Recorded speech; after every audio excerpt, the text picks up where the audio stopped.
दोस्तों स्टडी 91 में आप सभी का बहुत बहुत स्वागत है। दोस्तों अभी हम लोग पढ़ने चल रहे हैं 27 दिसंबर के सबसे महत्वपूर्ण करंट अफेयर के प्रश्नों को। जी हाँ दोस्तों, आज आपको ये क्लास पढ़ करके थोड़ा सा हैरानी हो रहा होगा कि नितिन सर आज सामने नहीं है। फिर भी कोई बात नहीं, मैंने आपसे कहा था कि मुझे 3-4 दिन के लिए कहीं बाहर जाना है और शायद मैं स्टूडियो से लाइव ना हो पाऊँ।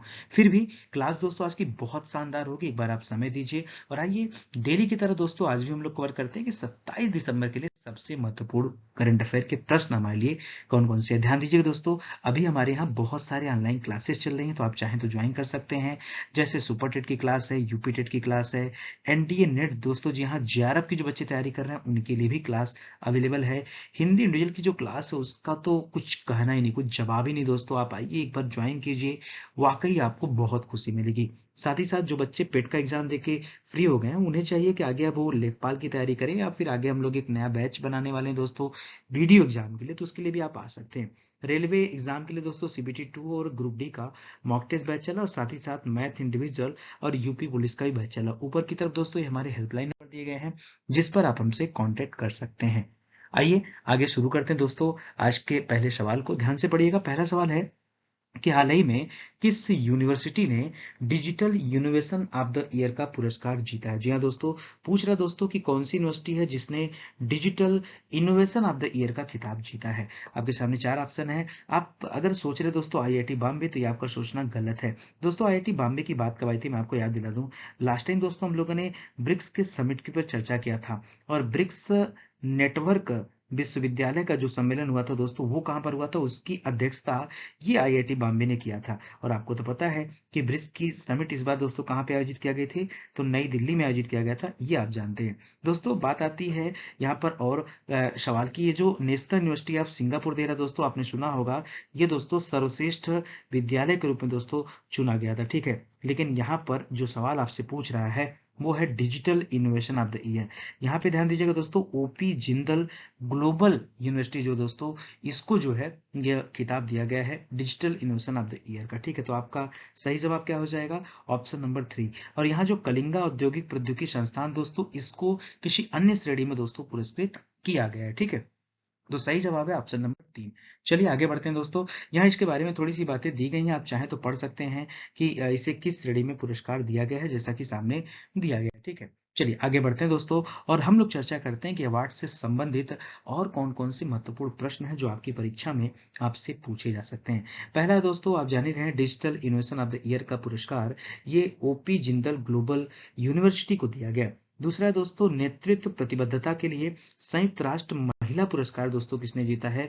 लास्ट टाइम दोस्तों मैंने आपको पढ़ाया था सैटरडे को कि इसको ध्यान दीजिएगा, ये संयुक्त राष्ट्र महिला पुरस्कार ये दिया गया दोस्तों दिव्या हेगड़े को, तो इसका नाम, इनका नाम भी याद रखेगा।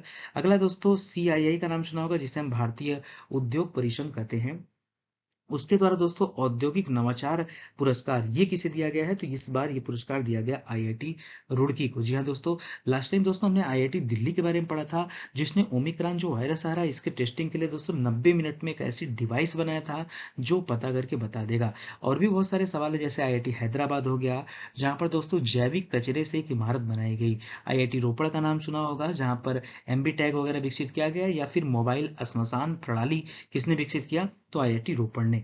इस तरह से दोस्तों सवाल है, यहाँ पर आईआईटी रुड़की है जिसे दोस्तों औद्योगिक नवाचार पुरस्कार के लिए चुना गया। ये जो आपका अगला सवाल दोस्तों, ये और भी ज्यादा इंपॉर्टेंट है। गोल्डन पीकॉक पर्यावरण प्रबंधन पुरस्कार दोस्तों इस बार ये दिया गया सेल को। सेल का मतलब होता है steel authority of India limited. जी हाँ दोस्तों, याद रखेगा, इसे इस बार का गोल्डन पीकॉक पर्यावरण प्रबंधन पुरस्कार दिया गया। बीबीसी स्पोर्ट्स के बारे में मैंने आपको बताया था, एबीसी आप याद रखेगा तो आपको याद हो जाएगा, ए फॉर एम्मा राधुकान नाम याद रखेगा, और बीबीसी मतलब आप जान ही रहे हैं। तो दोस्तों ये पर्सनालिटी ऑफ द ईयर का खिताब है। देखिए इस तरह के कुल 3 अवार्ड बटे हैं, एक पर्सनालिटी ऑफ द ईयर है, एक टाइम्स के द्वारा दोस्तों पर्सन ऑफ द ईयर दिया गया है, और एक टाइम्स के द्वारा ही एथलीट ऑफ द ईयर दिया गया है। तो मैं आगे आपको बताऊंगा दोस्तों, भी इसको देखिएगा। अगला सवाल दोस्तों, मोला global entrepreneur of the year का अवार्ड ये किसे दिया गया है, तो ये दिया गया दोस्तों कुमार मंगलम बिरला को, ठीक है, कुमार मंगलम बिरला को। अगला दोस्तों, टाइम मैगजीन द्वारा 2021 में एथलीट ऑफ द ईयर के रूप में किसे चुना गया है, तो इस बार चुना गया दोस्तों सिमोन बिलेश को, इनका नाम भी आप ध्यान दीजिएगा। अगला क्वेश्चन है कि पीएम मोदी को किस देश ने अपने सर्वश्रेष्ठ नागरिक पुरस्कार से जो सम्मानित किया है, तो देश है भूटान। और पुरस्कार का नाम दोस्तों अगर आपसे पूछ ले तो बताइएगा, नगदक पेलगी खोरलो, ये अवार्ड का नाम है जो मोदी जी को दिया गया है। अगला दोस्तों टाइम्स पत्रिका ने पर्सन ऑफ द ईयर, क्या देखिए ऊपर हम लोगों ने पढ़ा एथलीट ऑफ द ईयर ये था, ठीक है। तो ध्यान दीजिएगा जो सिमोन बिलेस को दिया गया था, जबकि पर्सन ऑफ द ईयर का खिताब दोस्तों ये एलोन मस्क को दिया गया। दोस्तों इन्हीं की कंपनी है टेस्ला। कौन सी कंपनी है? टेस्ला कंपनी के दोस्तों ये ओनर हैं। साथ ही साथ दोस्तों स्पेस एक्स का नाम सुना होगा, उसके भी ओनर यही है, ठीक है। अगला क्वेश्चन है दोस्तों कि doctor Ida S Scudder oration award किसे दिया गया? तो ये विप्रो कंपनी के सीईओ हैं दोस्तों, मालिक हैं, संस्थापक हैं। नाम है अजीज प्रेम जी। और आज का आखिरी सवाल है इस अवार्ड से संबंधित कि 70वीं मिस यूनिवर्स के रूप में किसे चुना गया है? तो हरनाज संधू को चुना गया है। एक चीज और याद रखें दोस्तों, हरनाज संधू 21 वर्ष की हैं और 2021 में दोस्तों इनको जो है चुना गया है, ठीक है। पूरे 21 साल बाद भारत ने दोस्तों यह मिस यूनिवर्स का खिताब जीता है, क्योंकि इसके पहले सन 2000 में लारा दत्ता ने जीता था और उसके भी पहले 1994 में किसने जीता था? सुष्मिता सेन ने जीता, ठीक। इस बार दोस्तों हरनाज संधू ने जीता था। ये कहाँ की रहने वाली हैं? तो याद रखिए दोस्तों ये चंडीगढ़ की रहने वाली है। चलिए बढ़ते हैं अगले सवाल पर। अगला दोस्तों सवाल ध्यान से पढ़िएगा और बताइएगा मुझे। अगला है सही जोड़े का दोस्तों आपको मिलान करना है और बताना है कि कौन सा जोड़ा यहाँ पर दोस्तों सही है, ठीक है। देख रहा दोस्तों अल्पसंख्यक अधिकार दिवस मैंने पढ़ाया भी था दोस्तों। अल्पसंख्यक अधिकार दिवस ये मनाया जाता है हर साल 18 दिसंबर को। जी हाँ दोस्तों 18 दिसंबर को। और साथ ही साथ एक और भी याद रखिए दोस्तों, मैंने आपको पढ़ाया था अंतर्राष्ट्रीय प्रवासी दिवस। क्या पढ़ाया था? याद आया कि नहीं आपको? सोच के बताइए दोस्तों। लास्ट टाइम मैंने पढ़ाया था अंतर्राष्ट्रीय प्रवासी दिवस, ठीक है। और ये कब मनाया जाता है? तो ये भी मनाया जाता है दोस्तों 18 दिसंबर को। इसको भी याद रखेगा। और अगर आपसे भारतीय प्रवासी दिवस पूछ दे दोस्तों, तब आप क्या करेंगे? तब बताइए तो दोस्तों ये 9 जनवरी को मनाया जाता है, ठीक है। 9 जनवरी को भारतीय प्रवासी दिवस मनाया जाता है, ठीक है। क्यों? क्योंकि महात्मा गांधी जी इसी दिन अफ्रीका से लौटकर भारत आए हुए थे, ठीक है। अगला है मानव एकता दिवस। दोस्तों जिस तरह से मानवाधिकार दिवस ये 10 दिसंबर को मनाया जाता है, उसी तरीके से मानव एकता दिवस जो है ये 20 तारीख को मनाया जाता है। तो 10 का दोगुना 20, ठीक है। और राष्ट्रीय गणित दिवस रामानुजाचार्य का दोस्तों जन्म दिवस है, ठीक है, मनाया जाता है उसके रूप में, तो 22 तारीख को मनाया जाता है। और राष्ट्रीय किसान दिवस चौधरी चरण सिंह का दोस्तों जन्मदिन मनाया जाता है, उसके उपलक्ष्य में दोस्तों राष्ट्रीय किसान दिवस है। ये भारत के पूर्व प्रधानमंत्री रह चुके हैं। और अंतिम में दोस्तों राष्ट्रीय उपभोक्ता दिवस, ठीक है। तो याद रखें दोस्तों ये 24 दिसंबर को मनाया जाता है। जबकि दोस्तों अगर पूछ दे आपसे विश्व उपभोक्ता दिवस, ठीक है, दोनों अलग अलग सवाल है। अगर विश्व वाला पूछेगा तो बताएगा दोस्तों 15 मार्च को मनाया जाता है। ध्यान दीजिए छोटी छोटी बातें हैं। विश्व उपभोक्ता दिवस कब मनाया जाता है? 15 मार्च को। और भारतीय या राष्ट्रीय उपभोक्ता दिवस ये 24 दिसंबर को। अच्छा कब पास हुआ था अपने देश में? 1986 में दोस्तों इससे संबंधित जो एक्ट थे वो पास किए गए थे। चलिए एक बार मैचिंग कर लीजिए। पहले का बी है, दूसरे का डी है, तीसरे का दोस्तों ई है, चौथे का यहाँ पर ए है और पांचवें का दोस्तों यहाँ पे क्या हो जाएगा? सी हो जाएगा। तो बी डी ई ए सी मतलब कि ऑप्शन नंबर 1 जो है ये आपका सही जवाब हो जाएगा। चलिए आगे बढ़ते हैं अगले सवाल की तरफ, ठीक है। तो यहाँ से दोस्तों चीजों को पढ़ सकते हैं, जैसा कि यहाँ लिखा हुआ है उपभोक्ता संरक्षण अधिनियम में 1986 को हुआ था, इसको सब याद रखेगा, ठीक है। चलिए आगे बढ़ते हैं दोस्तों सीधे। और इम्पोर्टेंट दिवस से संबंधित कुछ चीजें हैं वो मैं आपको बता देता हूँ। एड्स दिवस याद रखें दोस्तों ये हर साल 1 दिसंबर को मनाया जाता है, जबकि नौसेना दिवस दोस्तों ये मनाया जाता है 4 दिसंबर को, ठीक है। अगर यहीं आपसे सवाल कर दे वायुसेना दिवस, तब आप बताइएगा दोस्तों ये मनाया जाता है 8 अक्टूबर को, ठीक है। अच्छा अगला है दोस्तों नागरिक सुरक्षा दिवस, तो ये मनाया जाता है 6 दिसंबर को। भीमराव अम्बेडकर की पुण्यतिथि दोस्तों भी 6 तारीख को है। जबकि दोस्तों भीमराव अम्बेडकर के अगर मैं जन्म की बात करूं तो आप ध्यान दीजिएगा इनका जन्म हुआ था 14 अप्रैल को, ठीक है। तो ये तो आप याद ही रखिएगा 14 अप्रैल को। प्लस दोस्तों 14 अप्रैल को इनका जन्म हुआ कहाँ था? तो बताइएगा दोस्तों इनका जन्म हुआ था महू में। महू पड़ता है दोस्तों कहाँ पर? आपके मध्य प्रदेश में। तो ये भी अच्छा है। झंडा दिवस दोस्तों मनाया जाता है 7 दिसंबर को। 8 दिसंबर को दोस्तों याद रखेगा, 8 दिसंबर को आपके बिपिन रावत जी का दोस्तों देहांत हो गया था, निधन हो गया था। तो वो सवाल भी याद रखेगा कि रावत जी का दोस्तों निधन हुआ था, ठीक है। और अंतर्राष्ट्रीय मानव अधिकार दिवस दोस्तों ये तो 10 दिसंबर को आप जान ही रहे हैं, ठीक है। इसी दिन दोस्तों नोबेल पुरस्कार वितरित किया जाता है 10 दिसंबर को। राष्ट्रीय ऊर्जा संरक्षण दिवस दोस्तों ये मनाया जाता है 14 तारीख को। चाय दिवस दोस्तों, चाय वैसे चीन का पेय पदार्थ है, लेकिन इससे संबंधित जो दिवस है 15 को मनाया जाता है। अंतर्राष्ट्रीय प्रवासी आपको बता ही दिया, 18 कर लीजिएगा। अल्पसंख्यक अधिकार दिवस भी दोस्तों 18, ये दोनों 18 है, ध्यान दीजिएगा, ठीक है। अब बाकी गोवा मुक्ति दिवस दोस्तों ये 19 को मनाया जाता है। आपको पता होना चाहिए कि सबसे पहले देश में पुर्तगाली आए थे, फिर दोस्तों डच आए थे, फिर जो है अंग्रेज आए थे, फिर डेनिश आए थे और सबसे अंतिम में फ्रांसीसी आए थे, ठीक है।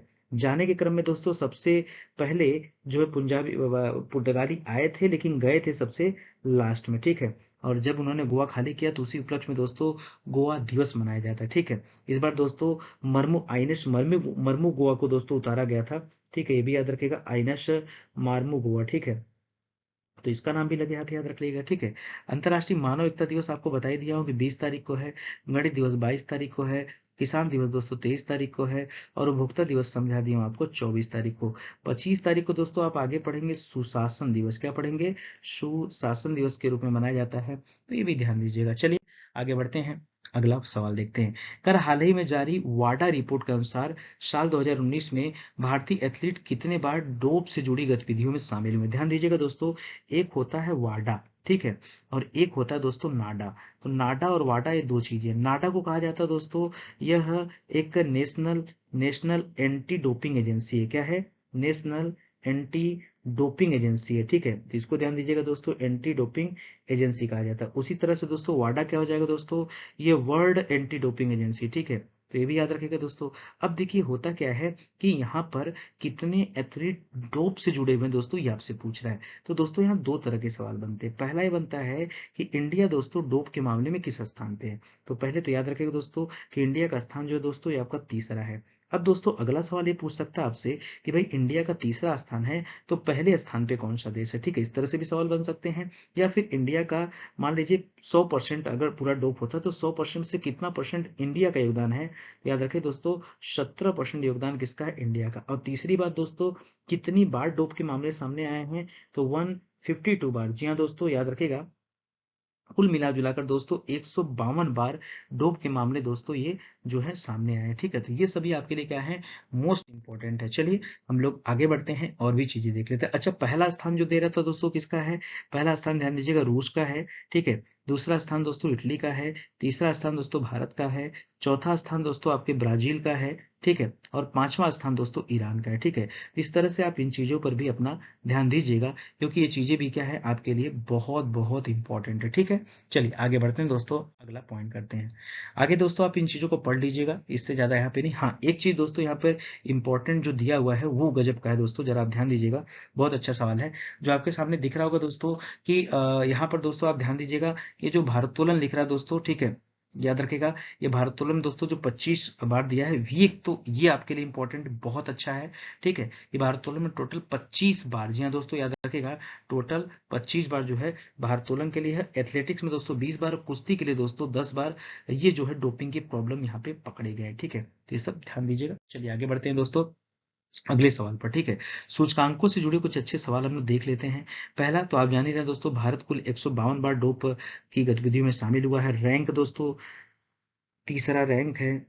परसेंटेज दोस्तों 17%। ये तीन बातें आपको ध्यान देना है। कारण आधारभूत साक्षरता और संख्यात्मक सूचकांक पर बड़े राज्यों की श्रेणी में दोस्तों किसका स्थान है? ध्यान दीजिएगा, बड़े राज्य पूछेगा तभी पश्चिम बंगाल पर बताइएगा। अगर आपसे छोटे राज्य पूछा ना, तब आप दोस्तों केरल जवाब दीजिएगा। क्या जवाब दीजिएगा?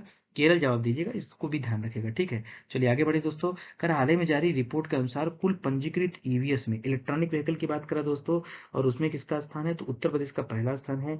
और दूसरा स्थान किसका है दोस्तों? तो बिहार का जो है दूसरा स्थान है। ठीक है, ये दोनों अच्छे सवाल हैं, इनको भी याद रखेगा। बाकी और भी बहुत सारे सवाल मैंने बताया था ईवी से संबंधित, जैसे इलेक्ट्रॉनिक व्हीकल सिटी, ये आपके जो है केवड़िया गुजरात में बनाई जा रही है। सबसे ऊंचा चार्जिंग स्टेशन काजा गांव हिमाचल प्रदेश में बनाया गया है।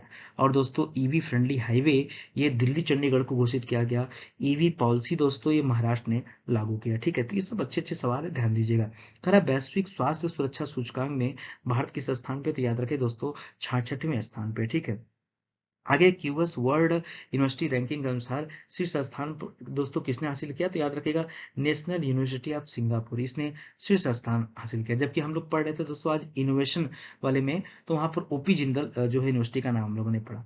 हाल ही में जारी दोस्तों एडलग्यू हरून इंडिया परोपकार सूची में दोस्तों पहला स्थान किसका? तो यहाँ अजीज प्रेम जी। दोस्तों ध्यान दीजिएगा, अजीज प्रेम जी ये क्या है दोस्तों? ये विप्रो के मालिक हैं और इनका जो है पहला स्थान है। दोस्तों ये परोपकार की बात करें, वैसे दुनिया का जो सबसे उदार देश घोषित किया गया था दोस्तों, वो घोषित किया गया था इंडोनेशिया को। ठीक है, दुनिया का सबसे उदार देश घोषित किया गया था। ठीक है, हाल ही में कितने भारतीय संस्थानों ने टाइम्स हायर एजुकेशन में दोस्तों विश्व प्रतिष्ठा रैंकिंग में जगह बनाई है? तो याद रखेगा कुल 4।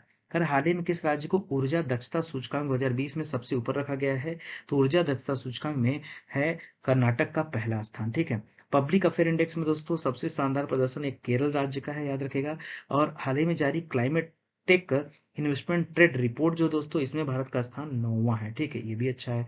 और फीफा रैंकिंग तो आप जान ही रहे हैं 106वां है। जबकि दोस्तों अगर मैं यहाँ पर हंगर इंडेक्स की बात करूं, किसकी, हंगर इंडेक्स की बात करूं, तो यहाँ पर दोस्तों 101वां स्थान था, इसको भी याद रखेगा। और दोस्तों पासपोर्ट, हेनले पासपोर्ट का नाम आपने सुना होगा, हेनले पासपोर्ट का। ठीक है, तो याद रखिएगा दोस्तों, हेनले पासपोर्ट में भारत का स्थान इस बार क्या है दोस्तों, 90th रैंक है। ठीक है, तो इसको भी ध्यान रखिएगा, ये भी अच्छा है। चलिए आगे बढ़ते हैं, अगला करते हैं। करेक्ट, केंद्रीय पर्यावरण, वन और जलवायु परिवर्तन मंत्रालय। जी हाँ दोस्तों, पहली बात, इस मंत्रालय के मंत्री कौन है? तो बताइएगा दोस्तों, इस मंत्रालय के मंत्री हैं भूपेंद्र यादव। कौन है दोस्तों?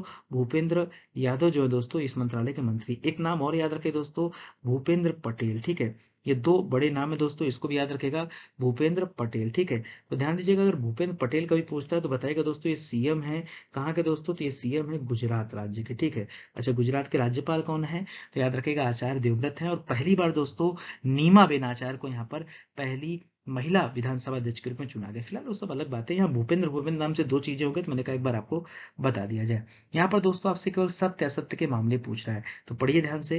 कह रहा 2009 से लेकर 2019 के बीच में भारत में 600 हाथियों की मौत दोस्तों केवल और केवल बिजली के करंट से हो गया। देखिए आप ध्यान दीजिए, आप तो अच्छी तरह जानते हैं दोस्तों कि आपकी परीक्षा में जो है कूट वाले सवाल भी आते हैं और कथन कारक वाले भी आते हैं, और यही रीजन है कि मैं अपने इन सवालों में इन चीजों को भी शामिल करता हूँ, क्योंकि जरूरी है। ठीक है, धीरे धीरे आपकी प्रैक्टिस बनेगी तो आपके लिए ज्यादा बेहतर होगा। तो समझिएगा, जहां मैं इस तरह के कथन कारक वाले सवाल बनाता हूँ ना, वहां दोस्तों और भी ज्यादा इंपॉर्टेंट जो चीजें होती उसके लिए मुझे बनाना पड़ता। तो यहाँ जो सबसे बड़ा फैक्ट है वो है दोस्तों, सत्य भी है, कि 2009 से 2019 यानी इन दोस्तों 10 सालों में, ठीक है, याद रखेगा, ये 600 हाथियों की मौत दोस्तों केवल बिजली लगने से वजह से हो गई है। ये भी आप ध्यान दीजिएगा। दूसरा कथन लिख रहा है कि कुल मौतों में से 116 मौत दोस्तों आपके अकेले कर्नाटक में हुई है, जबकि दूसरे नंबर पे है। और सबसे ज्यादा मौतें कहां पर हुई दोस्तों? आपके उड़ीसा राज्य में हुई है। और 105 मौत दोस्तों केवल असम में हुई है। ठीक है, ये सब सही है। तीसरा पॉइंट लिखा दोस्तों, अरुणाचल प्रदेश, त्रिपुरा और महाराष्ट्र, तीन ही दोस्तों ऐसे राज्य हैं यहाँ पर हाथियों की शून्य मौतें हैं, मतलब किसी भी हाथी की मौत बिजली लगने से नहीं हुई है। ऐसे केवल तीन राज्य हैं, एक अरुणाचल है, एक त्रिपुरा, एक महाराष्ट्र।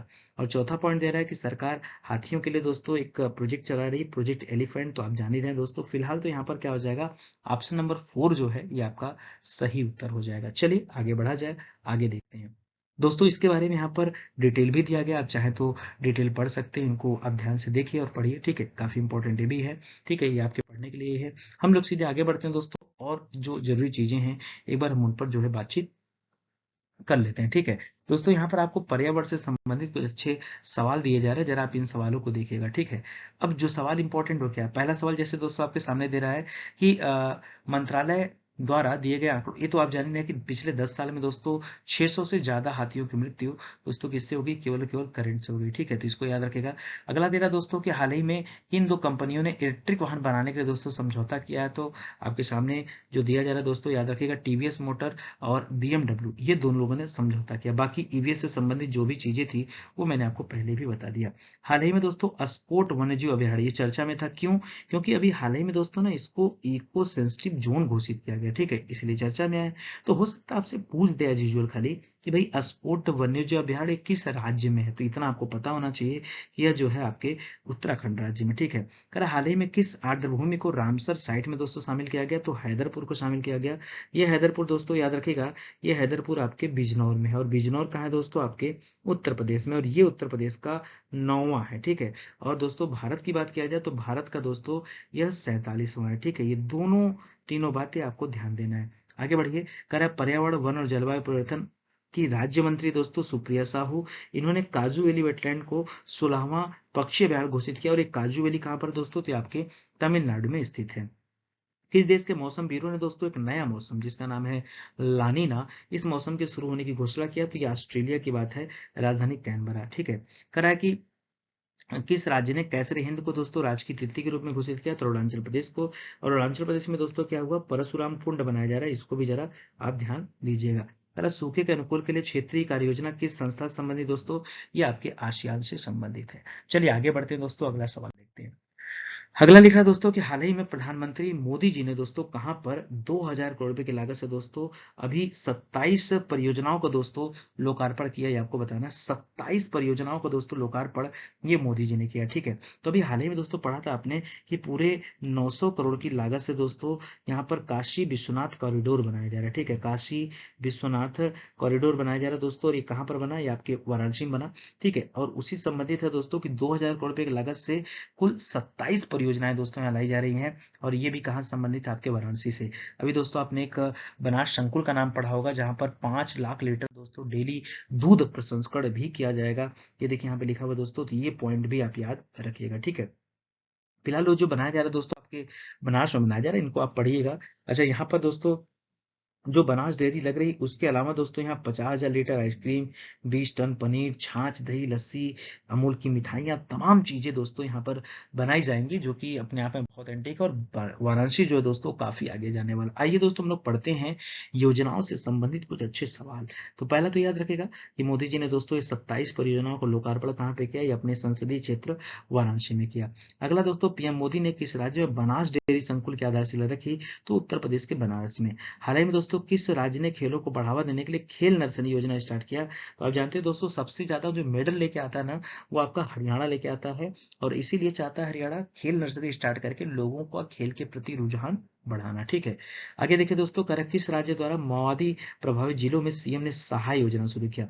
एक चीज कहना चाहूंगा, ये फिलहाल योजना है दोस्तों आपके झारखंड के, और झारखंड के सीएम हैं हेमंत सोरेन। ठीक है, और राज्यपाल वहाँ के हैं रमेश बैस, और लगभग दोस्तों वहाँ 24 जिले हैं, और 24 में से 18-19 जिले आपके माओवादी प्रभावित है। और वहां पर दोस्तों खेलों को बढ़ावा देने के लिए ध्यान दीजिएगा, ये जो प्रोजेक्ट सहाय है, ये स्पेशली दोस्तों आपके खेलों को बढ़ावा देने के लिए दोस्तों इसे स्टार्ट किया गया है, ये भी आप ध्यान दीजिएगा। अगला सवाल है दोस्तों, किस राज्य सरकार द्वारा स्कूल छोड़ने वालों के लिए दोस्तों ई लर्निंग प्लेटफॉर्म लॉन्च किया गया, तो याद रखें दोस्तों ये नई दिल्ली सरकार के द्वारा लॉन्च किया गया। केंद्रीय सामाजिक न्याय और अधिकारिता मंत्रालय के मंत्री दोस्तों वीरेंद्र कुमार, और इन्होंने एक हेल्पलाइन नंबर जारी किया 14566, याद रखें दोस्तों ये एस्ट्रो सिटी नंबर है। जबकि कुछ समय पहले दोस्तों 14567 नाम का एक हेल्पलाइन नंबर जारी किया गया था, जिसे हम एल्डर हेल्पलाइन के नाम से जानते हैं, एल्डर हेल्पलाइन के नाम जानते हैं, तो इसको भी आप ध्यान रखिएगा। हाल ही में नीति आयोग ने किस राज्य में 1000 अटल टिकरिंग लैब, जी हाँ दोस्तों लैब स्थापित करने जा रहा है दोस्तों, तो याद रखिएगा ये है जम्मू कश्मीर। जम्मू कश्मीर के दोस्तों आपके राज्यपाल कौन है, क्योंकि सीएम तो वहाँ होते नहीं है, वहाँ क्या होते हैं दोस्तों, वहाँ होते हैं राज्यपाल। और वहाँ के राज्यपाल है कौन, तो याद रखिए दोस्तों वहां पर वर्तमान में अभी मनोज सिन्हा क्या है दोस्तों, आपके राज्यपाल है। ठीक है, तो ये सब भी ध्यान दीजिएगा। आगे दोस्तों, किस सरकार ने दोस्तों, अच्छा मध्य प्रदेश सरकार ने भोपाल में, और ध्यान रखिएगा इंदौर में, इन दोनों जगह पे दोस्तों ये पुलिस कमिश्नरेट जो है लागू किया है, तो इसको भी आप जरा ध्यान दीजिएगा। ठीक है, आगे बढ़िए। केंद्रीय मंत्रिमंडल ने हाल ही में कब तक दोस्तों प्रधानमंत्री आवास योजना ग्रामीण की अवधि को दोस्तों बढ़ा दिया है, तो पहले ये 2022 तक ही था, अब इसे बढ़ाकर मार्च 2024 कर दिया गया। मुख्यमंत्री पुष्कर सिंह धामी कहाँ के हैं, उत्तराखंड के हैं, और इन्होंने दूध मूल्य प्रोत्साहन योजना शुरू किया है। और उत्तराखंड के सीएम जो है दोस्तों लेफ्टिनेंट जनरल गुरमीत सिंह नाम है, क्या नाम है, गुरमीत नाम है, तो उनका नाम भी आप याद रखिएगा। ठीक है, चलिए आगे बढ़ते हैं। आगे ध्यान दीजिएगा दोस्तों, अभी स्टडी 91 पर कई सारे ऑनलाइन कोर्सेज भी चल रहे हैं, और मॉक टेस्ट भी चल रहे हैं। तो यहाँ पर दोस्तों आप देख पा रहे होंगे दोस्तों, आपको सीबीटी 2 का जो मॉक टेस्ट दिया जा रहा है, जहाँ पर आपको टेस्ट भी दिया जाएगा, टेस्ट के साथ साथ दोस्तों पीडीएफ दिया जाएगा, और उसके साथ साथ आपको वीडियो सोल्यूशन भी कराए जाएंगे। ठीक है, तो जो आपके लिए बहुत इंपॉर्टेंट होगा। तो आइए एक बार आप ज्वाइन करिए, देखिए आप फीस भी देख सकते हो दोस्तों, बहुत ज्यादा फीस नहीं दोस्तों, इसको ध्यान दीजिएगा, बहुत कम है। आइए ज्वाइन कीजिए। चलिए अगले सवाल पे बढ़ते हैं दोस्तों, पढ़ते हैं। दोस्तों यहाँ पे लिखा हुआ है MEIT, जी हाँ दोस्तों MEIT इंटरनेट। ठीक है, और दोस्तों MEIT क्या होता है, तो ministry of electronic and information technology इसका नाम है दोस्तों, और इसके जो राज्य मंत्री हैं वो है राजीव चंद्रशेखर। पूछ रहा है दोस्तों ये किस राज्य में 7 नए इंटरनेट एक्सचेंज नोड्स दोस्तों स्थापित करने जा रहे हैं। मुझे पता है बहुत सारे बच्चों का अभी दिमाग जाएगा दोस्तों आपके हरियाणा की तरफ, और ये आपका क्या हो जाएगा दोस्तों, आपका गलत जवाब हो जाएगा। कुछ बच्चे सोचेंगे दोस्तों कि हरियाणा नहीं, यहाँ पे दिल्ली होगा, और दिल्ली भी क्या हो जाएगा दोस्तों, ये आपका गलत जवाब हो जाएगा। जो सही जवाब दोस्तों क्या होगा, आपका उत्तर प्रदेश होगा, क्योंकि उत्तर प्रदेश में अभी केवल एक ही था। ठीक है, अब क्या हो गया दोस्तों, उत्तर प्रदेश में जो इंटरनेट एक्सचेंज नोड बने दोस्तों उनकी संख्या हो गई 7। पहले केवल एक ही था और इसलिए दोस्तों आपके लिए इंपॉर्टेंट सवाल लगा, ठीक है। अच्छा, वो वाला था कहाँ, तो गौतम बुद्ध नगर में था। वो भी आप ध्यान दीजिएगा कि गौतम बुद्ध नगर में पहले केवल एक ही इंटरनेट एक्सचेंज नोड काम करता था जो पूरे यूपी को कवर करता था। और अब जो 7 बनने वाले हैं, एक मेरठ हो गया, एक आगरा हो गया, एक कानपुर हो गया, लखनऊ हो गया, प्रयागराज हो गया, वाराणसी हो गया, गोरखपुर हो गया। तो ये मेन मेन जितने शहर हैं, सातों शहर, ठीक है, आप याद रखिए। चलिए आगे बढ़ते हैं, आगे करते हैं योजनाओं से संबंधित कुछ बातें फिर से। तो दोस्तों कह रहा है कि राजीव चंद्रशेखर ने किस राज्य में स्टार्ट किया, तो उत्तर प्रदेश।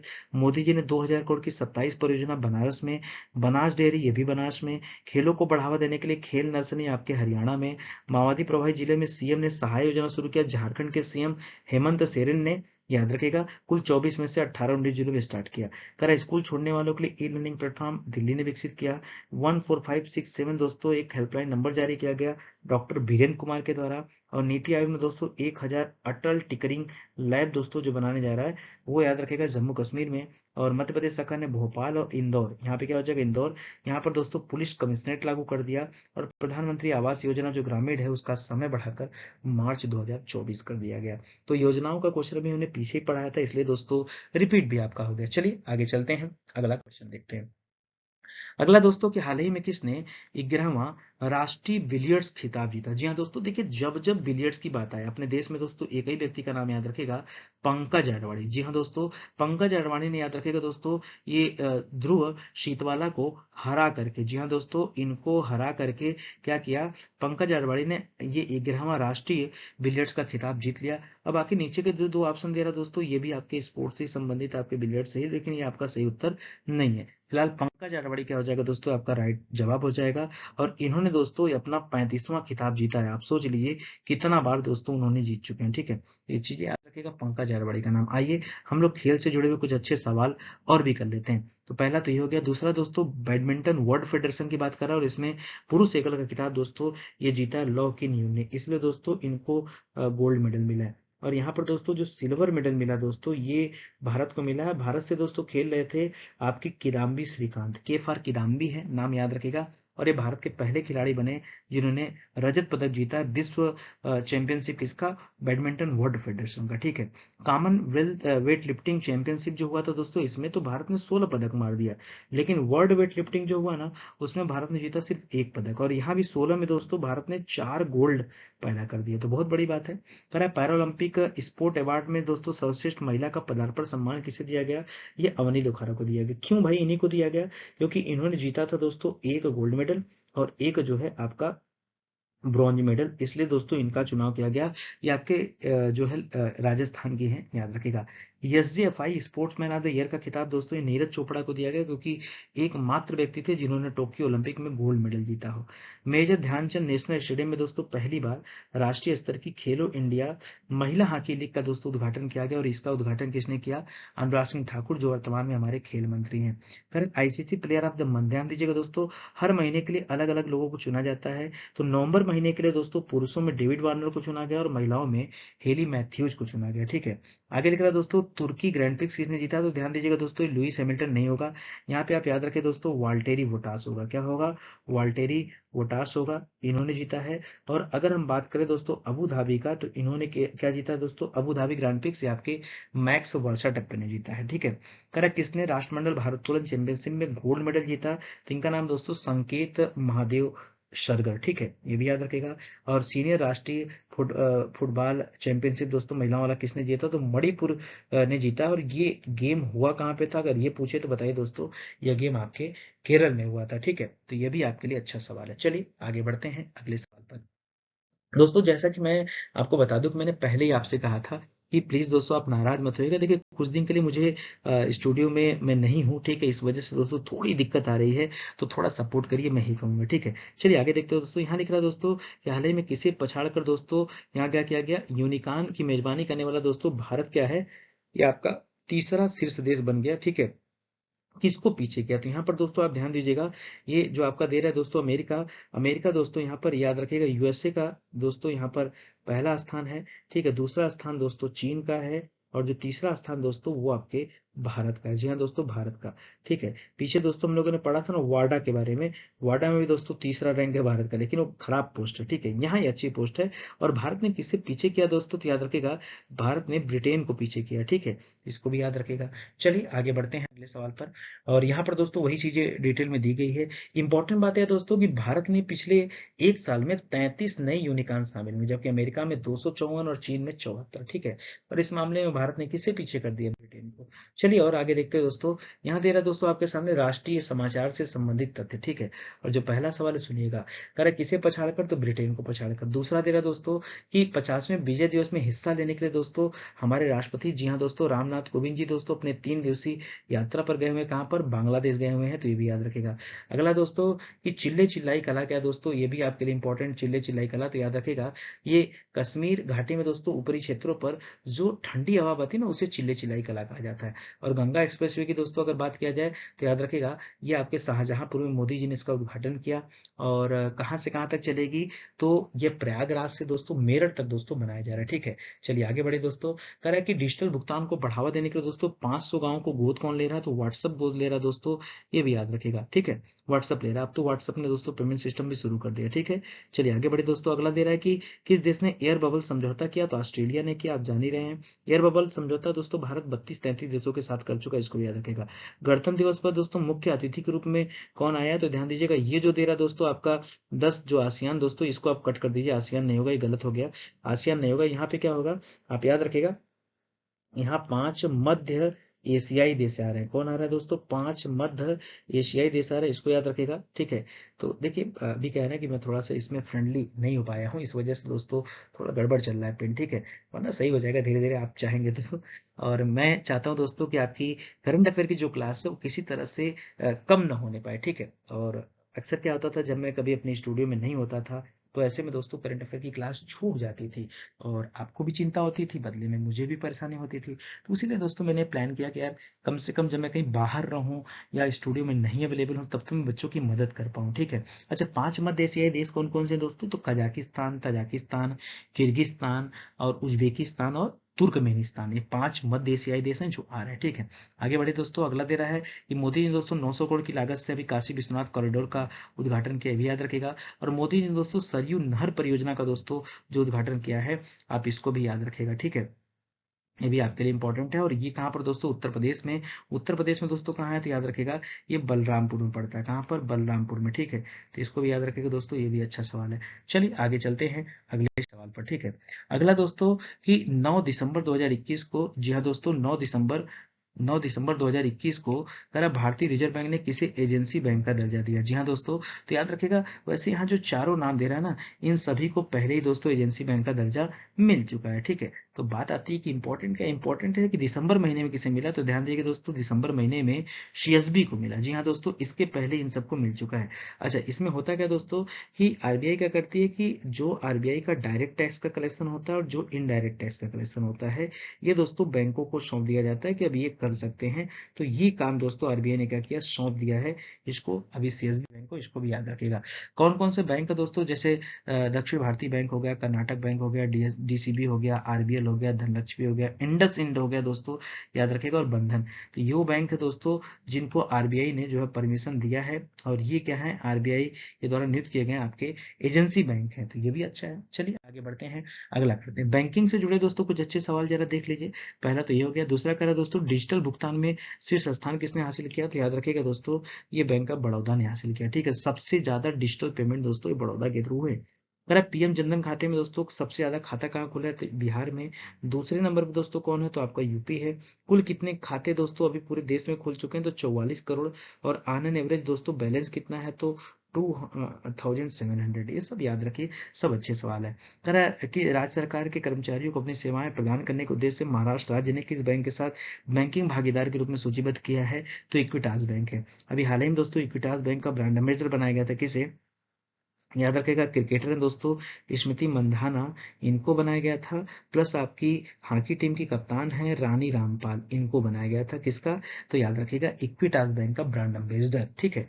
आगे दोस्तों आरबीएल बैंक को भी दोस्तों वही अप्रत्यक्ष कर, और इसके पहले दोस्तों इसको प्रत्यक्ष कर का भी दोस्तों दायित्व मिल चुका है। तो ये भी एक तरह के एजेंसी बैंक हो गया। कह रहा है कि अभी किस बैंक पर दोस्तों 1.8 करोड़ का जुर्माना लगा है, तो पंजाब नेशनल बैंक पर। और इसी समय दोस्तों 30 लाख का जुर्माना आपके आईसीआईसीआई पे भी लगा। ठीक है, ये भी याद रखेगा। इसके पहले आईसीआईसीआई पे दोस्तों 3 करोड़ का जुर्माना लग चुका था। जी हाँ, आईसीआईसीआई पे 3 करोड़ का, स्टेट बैंक पर 1 करोड़ का, पेटीएम पर 1 करोड़ का, एक्सिस बैंक पर 5 करोड़ का, और स्टैंडर्ड चार्टर बैंक पर 1.95 करोड़ का। ठीक है। कह ईटी बीएफएसआई एक्सीलेंस अवार्ड दोस्तों, इसमें दो बैंक ऐसे हैं जिनको दो दो पुरस्कार मिले हैं। एक तो ईटी बीएफएसआई एक्सीलेंस अवार्ड है, ये डीबीएस बैंक को मिला है। जबकि अगर आपसे परीक्षा में पूछते दोस्तों दो डिजी धन पुरस्कार किसने प्राप्त किए, तो क्या बताएंगे दोस्तों? यह प्राप्त किया कर्नाटक ग्रामीण बैंक ने। किसने प्राप्त किया?